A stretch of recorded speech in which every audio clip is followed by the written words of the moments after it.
Hey guys, so today we're going to be doing something a bit different than usual. So today we're going to be doing a question. So there's a question and basically we're going to be solving it in Python. So here we go.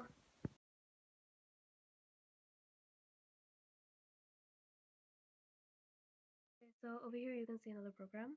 At the top as usual is what we're going to do today. Then the rules and let's say program. So today basically you're going to be doing like a program based off of a question. So the context here is basically that on subway trains, there are seat groups with 4 seats each. Now, a number of groups of people want to come and sit down, and each group of people has the size 1, 2, 3, or 4. And obviously, all the groups want to like share the same four-seater group so that they don't have to share or like they don't get split up. So then, what is the minimum four-seater groups that are needed for this to be possible?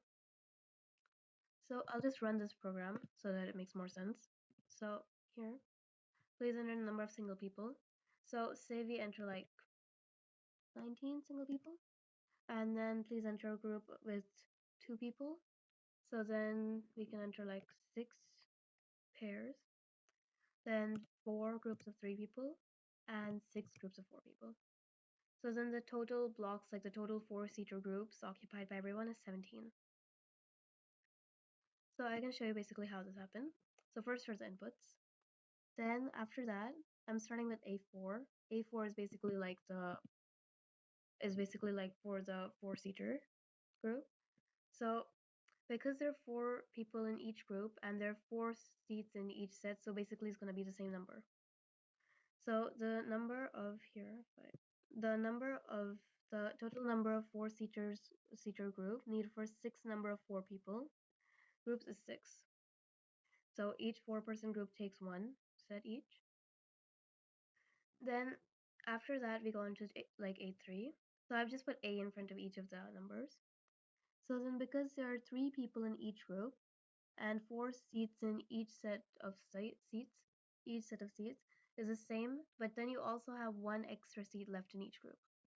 So here you get the total number of four-seater groups needed for like the total number of four-seater groups needed for 4 number of 3 people groups is 4. And then you have 4 individual remaining seats. After that, I'll just pull this down. After that, here we're going on with A2. So now it starts to get a bit confusing.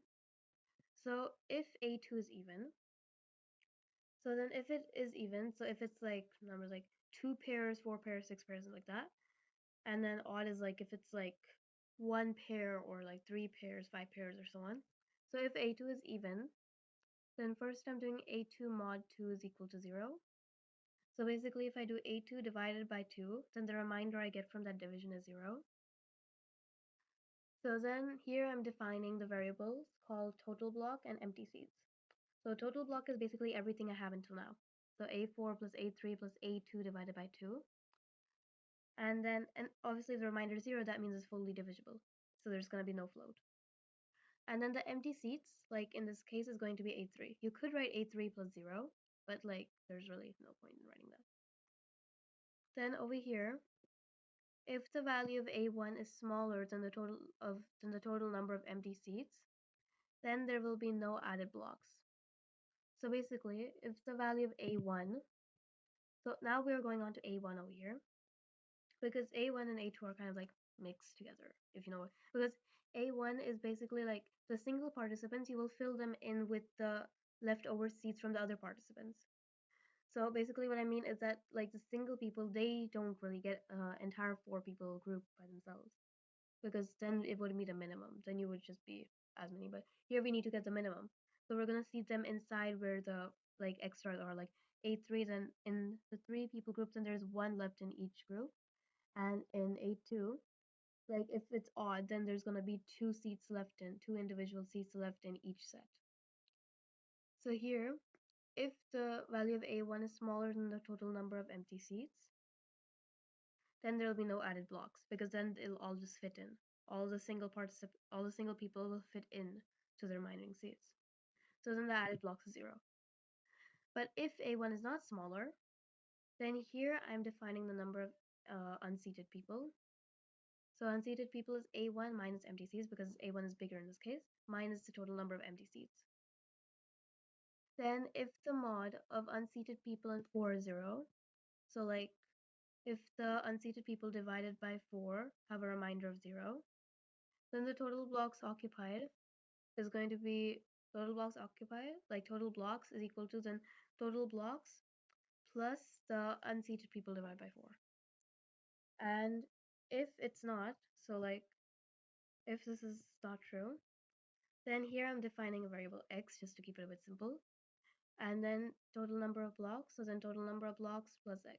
This double division is basically like if you have like a division, like if we have, for example, 5 divided by 2, and that's going to be 2.5. So that's going to be 2.5. Then basically then the difference between this like double division is basically like you do, then basically it just takes away everything after the decimal point. So then the 0.5 just goes away. So that's the only thing I'm doing here. So here, the unseated people divided by 4 plus 1. Then if the value of A2 is odd, then the total number of blocks till now is going to be A4 plus A3 plus A2, double division 2 plus 1. And then the MCC till now is going to be A3, all the individual seats left by A3, plus 2. Because if A2 is odd, then there's always going to be 2 extra seats left. You can do the calculation. So no matter whatever number A2 is, if it's odd, then there's going to be 2 individual seats left. So the empty seats is equal to A3 plus 2. Then, if the value of A1 is smaller than the total number of empty seats, so again, if the value of A1 is smaller than the total number of empty seats, then there is no extra blocks needed. Then if it's not, then the total number of unseated people is going to be A1 minus the empty seats. And then if the mod of the unseated people and 4 is 0, so basically it's just pretty much like a repeat, but it's like simpler this way, in my opinion. So then if the mod of unseated people and 4 is 0, then the total number of blocks is going to be whatever it is, plus the unseated people by 4. And then if the mod is not 0, then I'm defining x again and doing the same total blocks plus x. And in the end, whatever the result is, the total number of blocks occupied by everyone, in our case, was 17.